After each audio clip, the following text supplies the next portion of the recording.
주영진의 뉴스 브리핑, 오늘은 국민의당 소식으로 시작을 해보겠습니다. 국민의당의 운명을 결정하게 될 전당원 투표가 오늘부터 시작됐습니다. 안철수 대표는 기자들과 만나서 역사적인 투표가 될 것이다, 찬성표를 던져달라, 이렇게 호소를 했습니다. 안철수 대표는 이번 전당원 투표에 자신의 대표직까지 걸었습니다. 물론 통합에 반대하는, 바른정당과의 통합에 반대하는 세력에서도 이번 투표 반드시 막아야 한다며 목소리를 높였습니다.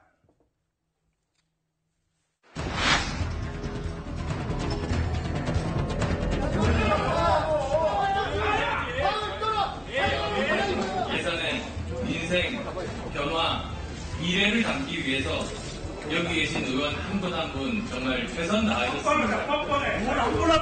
당장의 국민의당 유감스럽게 승리를 위해서 매진해야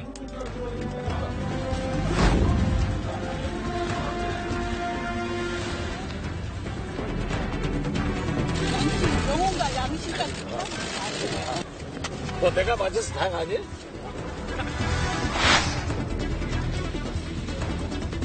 국민의당 당대표 직위와 권한을 모두 걸고 바른정당과의 통합에 대한 전 당원의 의견을 묻고자 합니다.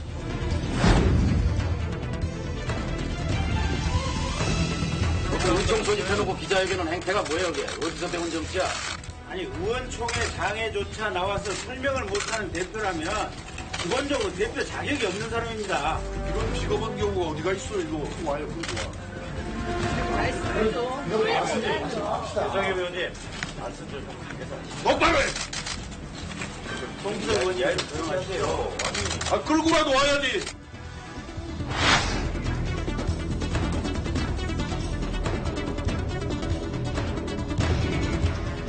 역사적 기록이 될 이번 투표에 당원 동지들께서 적극적으로 나서주실 것을 다시 한번 호소합니다. 저는 당 밖에 불순한 통합 반대 음모가 있다면 단호하게 맞서 싸울 것입니다.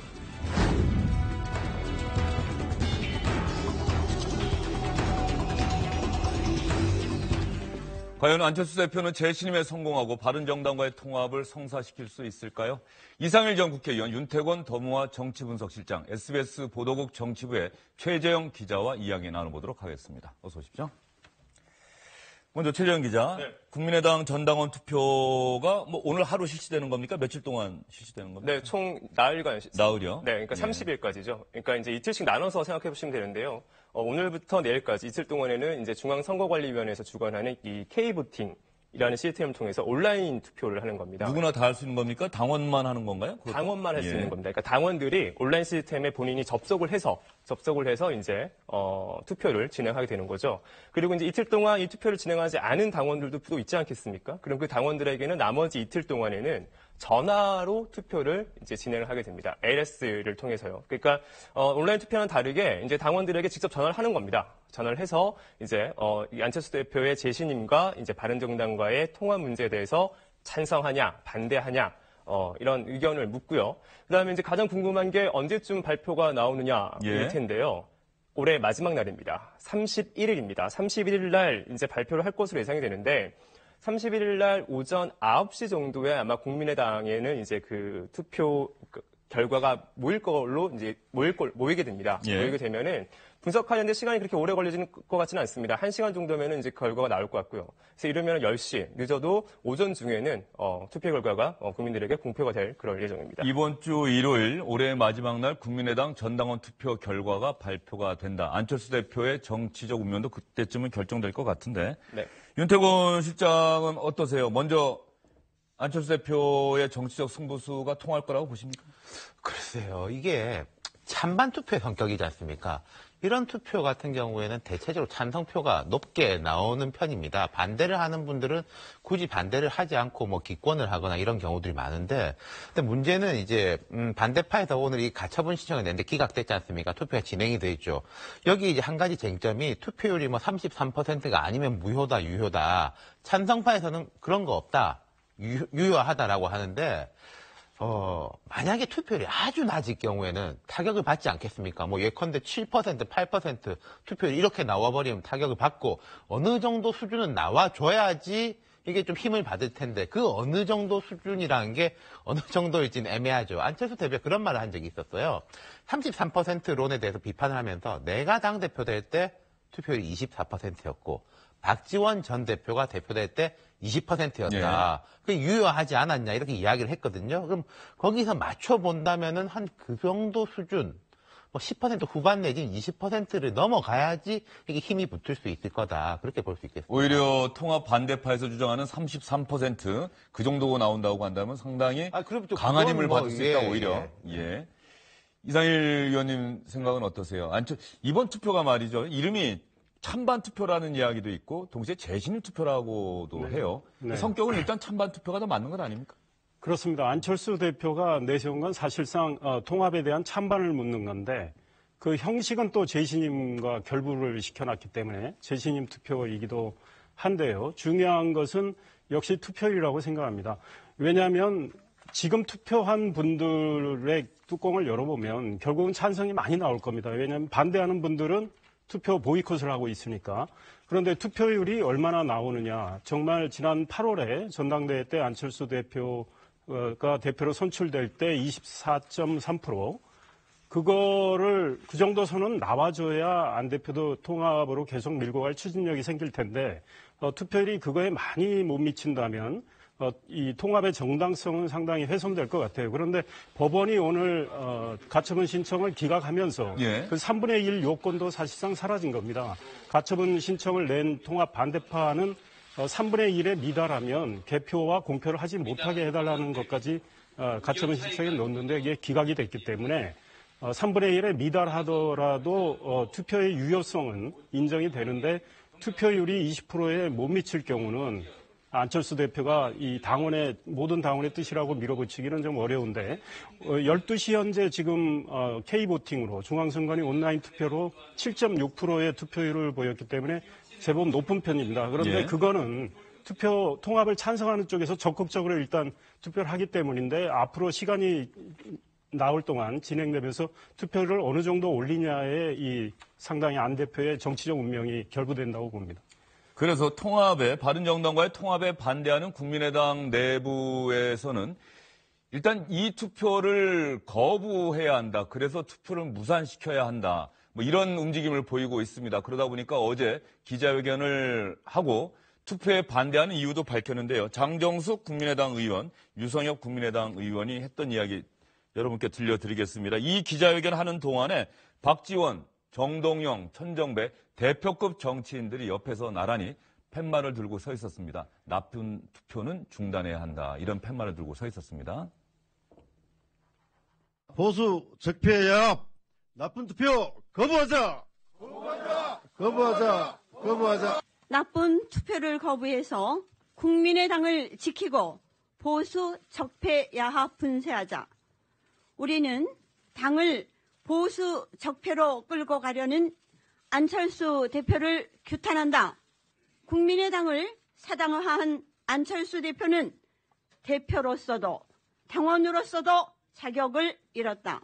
우리는 안철수 대표가 위법, 불법적으로 추진하는 전당원 투표를 거부한다. 통합 자체를 반대를 합니다. 학생이 점수가 안 나오면은 공부를 열심히 해서 성적을 끌어올릴 생각을 해야지 점수가 안 나온다고 다른 학교로 전학을 가겠다. 이런 발상이나 똑같은 내용이라고 생각을 합니다. 아주 안이하고 좀 한심한 생각이다라는 점을 말씀을 드리고 나쁜 투표 거부하자. 나쁜 투표. 저희 나쁜이라는 말 들으면은 떠올리는 말이 박근혜 전 대통령 아닙니까? 네, 예전에 그렇습니다. 노무현 당시 대통령이 그때 대연정 이야기했을 때 참 나쁜 대통령 이렇게 이야기했던 기억이 나는데 국민의당의 통합 반대 측 정치인들이 저 나쁜 투표라고 또 네이밍을 규정을 그렇게 했네요. 그게 오세훈 전 시장 때 그걸 차용한 것 같아요. 그때 이제 무상급식 찬반 투표를 그 무상급식 추진 측이 아니라 오세훈 시장 측에서 걸었지 않습니까? 자기 재심임을. 그때 이제 무상급식 찬성하는 쪽에서는 우리 투표 참여해가지고 반대하자가 아니라 나쁜 투표로 해서 보이콧을 했거든요. 그래서 투표율 자체를 떨어뜨려가지고 이제 오신영이 사퇴하게 됐는데 그때 이제 모습을 이제 떠올리게 하고 그때 이미지를 이제 차용해서 이제 안철수 대표를 이제 공격하기 위한 거겠죠. 예. 이상희 의원님은 어떤 생각이 드십니까? 이 통합 반대하는 분들의 저런 네이밍은 이해는 되는 측면이 있습니다. 그런데 저분들의 문제는 제가 보기에는 대안은 없는 것 같아요. 반대만 하는데 그러면 국민의당이 앞으로 어떻게 활로를 개척하는가에 대한 자기만의 어떤 대안 제시는 없고 이거 하지 말자라고만 하니까 그다지 설득력은 좀 없어 보이는 측면이 있다. 안철수 대표는 뭐 자기의 생각과 비전은 분명히 밝히고 있기 때문에 그래서 저 나쁜 투표 프레임이 어느 정도 먹힐지는 모르겠습니다. 그런데 지금 절반 정도의 의원이 지금 전당대회 이 투표는 해서는 안 된다. 전당원 투표해서는 안 된다에 서명을 했고, 하지만 또 절반 정도의 의원은 일단 당원의 의견을 물어야 되는 거 아니냐 이런 쪽이어서 결국은 투표율이 만약에 24%를 좀 넘어가거나 뭐 나아가서 3분의 1을 넘는다면 결과는 사실은 찬성이 많이 나올 테니까 안철수 대표는 굉장히 거기서 추진력을 얻게 되는데 20% 미만으로 떨어진다면 저분들의 목소리가 더 커질 가능성이 있다. 그렇게 되면 저 투표 결과를 가지고 전당대회를 해서 결국은 이 통합 문제를 마무리를 해야 되는데 안 대표가 20% 미만의 투표율을 가지고 저 전당대회로 갈 경우에는 또 진통이 상당히 예상이 된다 이런 생각이 드는데 지난 8월에 K보팅으로는 18% 정도 투표율이 있었고요. 예. ARS의 경우는 전화를 안 받는 분들이 많아서 한 7% 정도의 투표율이 있었는데 이번에는 어떤 결과가 나올지 모르겠습니다. 예, 그때가 안철수 대표가 대선 이후에 대표직에 복귀하는 그때 투표를 얘기하시는 것 같은데 기자들은 안철수 대표의 저 승부수에 대해서 뭐 성공할 거라고들 이야기합니까? 가장 가까이서 지켜보고 있을 테니까 말이죠. 네, 일단은 이제 국민의당 자체가 이제 안철수 대표를 지지하는 지지자들이 많이 모여 있는 당이라는 좀 특징이 있을 수 있습니다. 왜냐하면 뭐 역사가 오래되거나 그런 게 아니기 때문에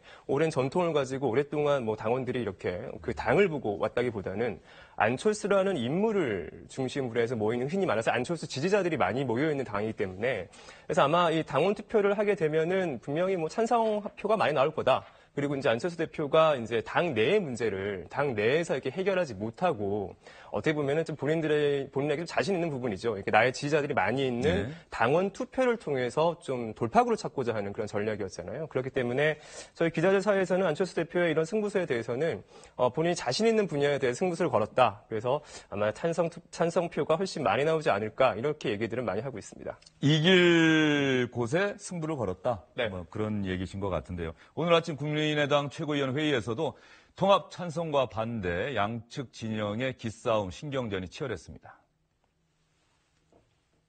존경하는 박지원, 정동영, 천정배 세 분 중진 선배님들께 올리는 글입니다. 제가 이 세 분 배 선배님들로부터 받은 은혜가 적지 아니합니다. 그런데 최근 통합 국면에서 제가 다른 입장에 서 있다 보니 마음이 보통 불편하고 어려운 것이 아닙니다.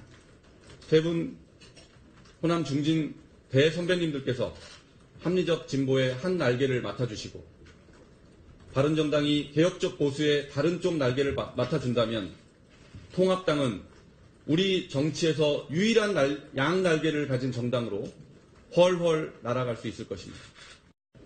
지금 추진되고 있는 당원 투표는 합당 논란을 끝내지도 못하고 당대표의 리더십을 회복하기도 할 수 없는 애초에 제안한 자들의 취지와도 한참 어긋난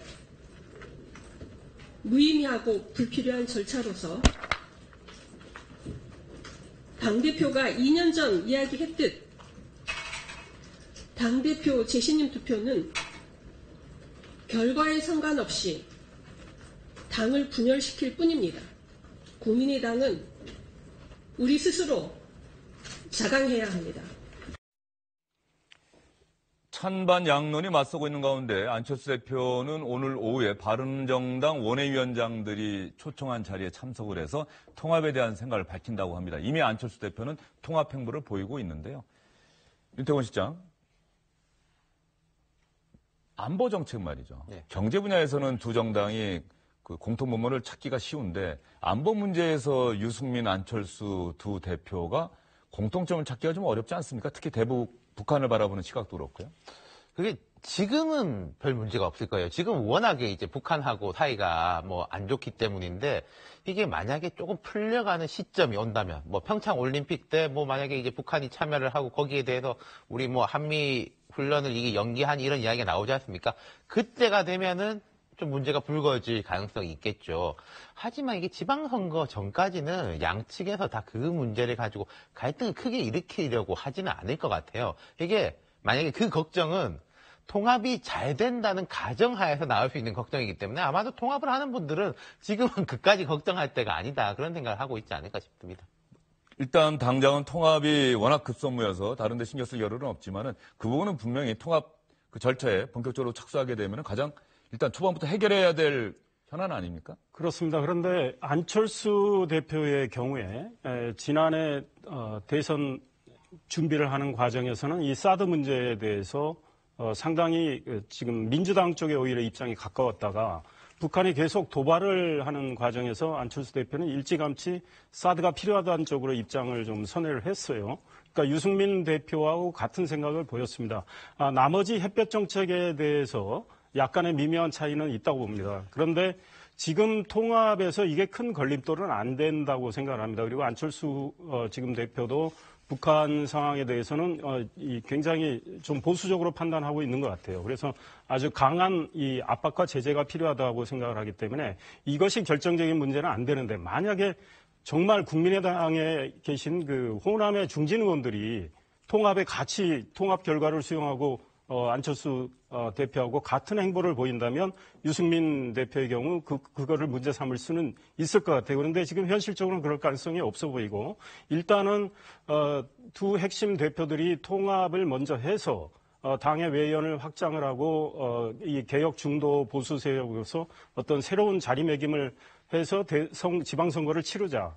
이런 데까지는 이해가 같이 가기 때문에 특별히 당의 어떤 정체성을 가지고 큰 논란, 특히 안보 문제와 관련해서 큰 논란은 벌어질 것 같지 않다. 오히려 이 전당원 투표를 통해서 안 대표가 지금 통합으로 계속 끌고 가는 과정에서 국민의당에 반대하는 호남 중진들이 유승민 대표의 어떤 강한 보수 성향을 가지고 문제 삼으면서 계속 전당대회를 통해서 통합을 저지하는 이런 일들이 일어날 가능성이 크다 이런 생각입니다. 예.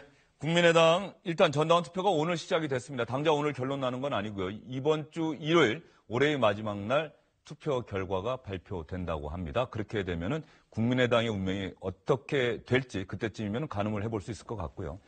자유한국당 소식을 여러분께 하나 전해드리겠습니다. 많이 들으셨을 겁니다. 유여의 자유한국당 최고위원, 이제는 앞에 전자를 붙여야겠습니다. 어제 자유한국당 윤리위원회에서 제명 결정이 나왔습니다. 제명 결정이 발표된 직후에 유여해 전 최고위원 기자들 앞에 나서서 이렇게 이야기를 했는데요. 홍준표 대표 막말하면은 내가 아니라 홍준표 대표가 막말을 더 많이 했다 이렇게 주장했습니다.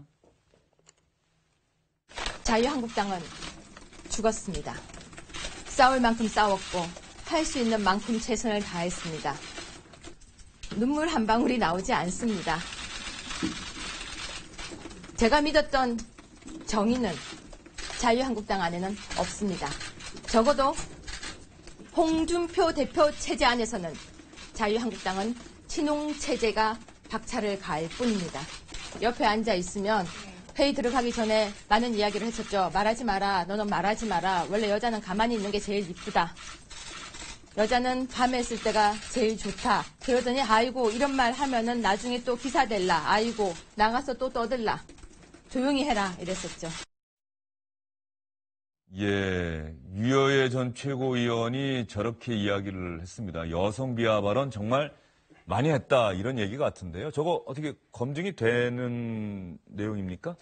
일방적인 주장입니다. 지금 이제 류호여 전 최고위원이 이제 당무감사 결과, 이제 자유한국당의 당무감사 결과에서 본인의 이제 지역구에서 이제 위원장직이 박탈을 당하면서 그 이후부터 이제 계속해서 본인 일방적으로 지금 주장을 하고 있는 상황입니다. 그렇기 때문에 지금 저희 이제 현장에서도 혹시 류호여 전 최고위원이 지금 하고 있는 이야기들을 뒷받침할 수 있는 무슨 녹취록이라든지 뭐 이런 것들을 혹시 제시하지 않을까? 지금 이렇게 촉각을 곤두세우고 있는데 아직까지는 뭐 그런 구체적인 행동으로 이어지고 있는 모습은 아닙니다.